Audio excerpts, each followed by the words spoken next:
আপনাদের কার কার পেটের ভিতরে কৃমি হয় আমাকে অবশ্যই জানাবেন। কৃমির জন্য খুব ভালো একটা ঔষধি গুণ বা গুণাগুণ আমার কাছে আছে। সেই টিপসটা আজকে আপনাদের সাথে আমি শেয়ার করব।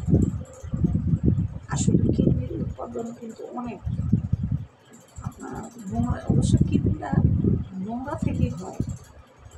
কৃমিটা সাধারণত আপনার নোংরা থেকে আসে, নোংরা অপরিষ্কার জিনিস, অপরিষ্কার কিছু নাকে লাগাইছে বা মুখে বা পায়ের পাতা দিয়ে, হাত দিয়ে জীবাণুটা ঢুকে যায়। তো কৃমির জন্য আজকে খুব ভালো একটা টিপস আপনাদের সাথে আমি শেয়ার করব। অবশ্যই ভিডিওটা আপনারা দেখবেন, দেখে সবাইকে শেয়ার করে দেবেন, যেন আপনাদের মাধ্যমে অন্যজন যেন জানতে পারে যে কৃমি কোন জিনিসটা খাইলে দূর হয়ে যায়। আপনার ওষুধ খেতে হবে না, ওষুধ ছাড়াই দূর হবে। সেটা হচ্ছে নিম পাতা রস। নিম পাতা চেনেন? অনেক তিতা, হ্যাঁ। অল্প একটু নিম পাতায়, মনে করেন এতটুকু পরিমাণে নিম পাতা আপনি নেবেন, নিয়ে সেই নিম পাতাটা পাটায় বা ব্লেন্ডারে সুন্দর করে বাইটা নেবেন।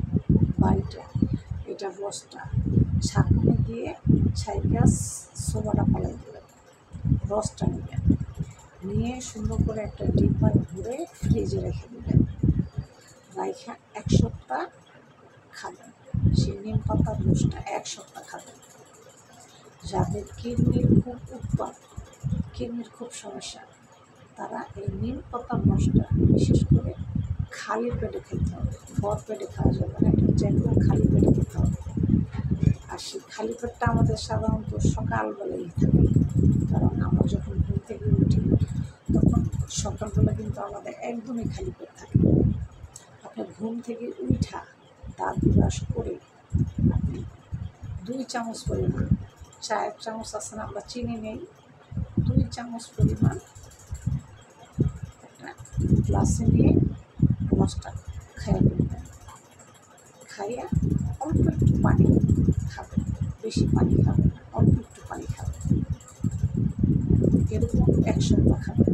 যাদের কিডনির সমস্যা, বিশেষ করে যে বুড়া কিডনি আছে না, বুড়া কিডনি বা বড়ো কিডনি হয় না অনেকের, এই বুড়া কিডনি, তো আপনি 2 চামচ চায়ের যে চামচ, যেটা ছোটো 2 চামচ খাবেন। খাওয়ার পরে একটু পানি খাবেন, আর 5 মিনিট পরে খাবার খাবেন। 1 সপ্তাহ আপনি এই টিপসটা ফলো করেন, আপনার পেটের ভিতরে যত কিডনি আছে সব মারা যাবে ইনশাল্লাহ, একটা কিডনিও থাকবে না পেটে। আমার এই টিপসটা আপনারা ফলো করেন, বেশি না 1 সপ্তাহ। যাদের কিডনির সমস্যা আছে ইনশাল্লাহ দূর হয়ে যাবে, আমি গ্যারান্টি দিচ্ছি, 100% গ্যারান্টি আমি দিতেছি, দূর হয়ে যাবে ইনশাল্লাহ। আসলে ভিডিও দিতে পারতেছি না সময়ের অভাবে, কারণ আমার আসলে আচারের বিজনেস আছে, আচার তৈরি করি, অনলাইনে সেল দিই। আসলে এই আচারের বিজনেসের কারণে আসলে সময় পাচ্ছি না, ব্যস্ত থাকতে হয় আমার। তো আপনাদের কারো যদি আমার আচার লাগে আমাকে অর্ডার করতে পারে, নাম্বারটা আমি দিয়ে দিতেছি, নাম্বারটা নিয়ে নেন। 01740631177, এই নাম্বারে ফোন দিয়ে আচারের অর্ডার আপনারা করতে পারেন। এখন অবশ্য মানে সিজনাল ফল যেটা আছে সেটা হচ্ছে তেঁতুল আছে। এখন আমি যে আচারটা তৈরি করি সেটা হচ্ছে তেঁতুলের আচার আমি তৈরি করতেছি। এখন মার্কেটের সেল আমার তেঁতুলের আচারই যাচ্ছে। আপনাদের কারো যদি লাগে অনলাইনের মাধ্যমে আপনারা অর্ডার করতে পারেন। খুব সুন্দর ঘরোয়া পরিবেশে আমি নিজে তৈরি করি ওই আচার, আমি কারোর দিয়ে তৈরি করাই না, আমি নিজে করি ওই আচার তৈরি করি। আপনাদের কারো যদি লাগে আমাকে ফোন করবেন এই নাম্বারে। ভালো থাকবেন, আল্লাহ হাফেজ।